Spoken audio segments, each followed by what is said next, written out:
Welcome to part two of what did I call this? Give me a second. I gotta remember what I called this. I should have checked it earlier. Welcome to the Halloween Hurricane Review Trilogy, Game 2, Carolina versus Philadelphia. And I'm very happy with this win. I really should not, as the Canes win 4-3 in overtime.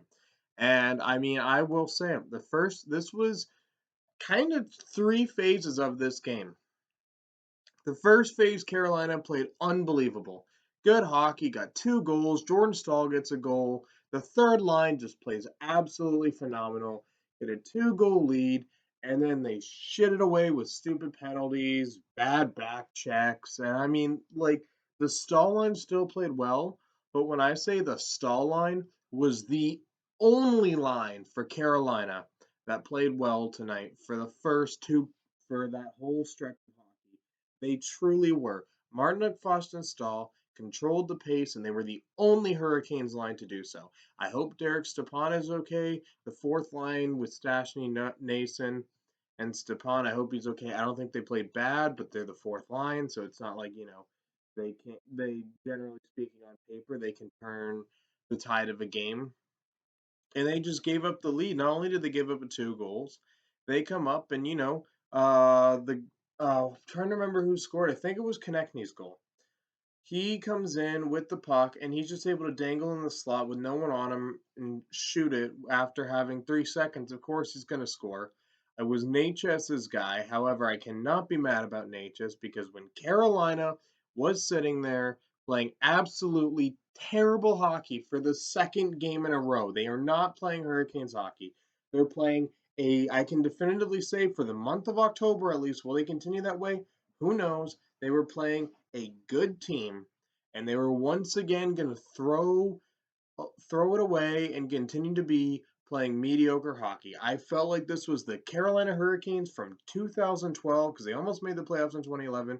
Might have actually been a good team that year, but from 2012 to 2018, it was like I was watching that game because Carolina was out shooting them and they couldn't do anything. There was no pep in their step. I was sitting there in the last 5 minutes of the game. I'm like, someone needs to step up, whether it's a huge hit or a huge goal or a fight. Someone needs to do something. Anyone, please. I felt like GM Johnny Superbman. If you watch Superbman video GM mode commentaries at all, you grew up with the same childhood as I do. You know what I'm referencing, where it's like, someone please step up. And to his credit, I blamed him 100% for one of the goals. Marty Necas scores so far in this season of Hurricanes hockey the most clutch goal of the season by rifling it top cheese, putting the puck in the net, and it just got everyone going. It completely changed the tone of the entire hockey game off of that goal. Marty Necas obviously gets Hurricane of the game. It's just bar none. It was originally going to go to Stahl or Martinook or Fost, probably Jordan Stahl, because they both, that line, if you're counting the whole 60 minutes, they kind of deserve it. However, Marty Necas stepped up when no one else was stepping up and doing what needed to be done to get a win. Svechnikov wasn't, Aho wasn't, Teravainen is just cold. I think Teravainen is working hard, which when you're going through a cold streak is important in hockey. Everyone goes through cold streaks. I get it. I think he was working hard. He had a great back check play in the third period when we were either tied or down by a goal. He just can't put it together offensively right now. So I will give Teravainen credit, but on that front, but Teravainen wasn't stepping up. Jarvis wasn't stepping up. No one in the top six was stepping up where they needed to. It was only the third line.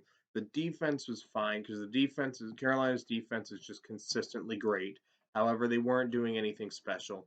And then in overtime, Ronta makes some key saves in overtime before Carolina finally gets the puck, gets on the attack. It looks like Aho and Svechnikov might step up. They started playing with more pep in their step after playing with Natchez.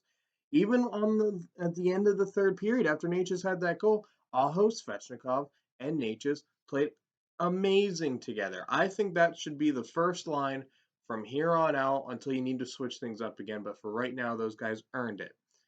And then going into the next game, and then Marty Necas passes it to Brady Shea. Brady Shea moves it to Brent Burns, who just rifles it in the net.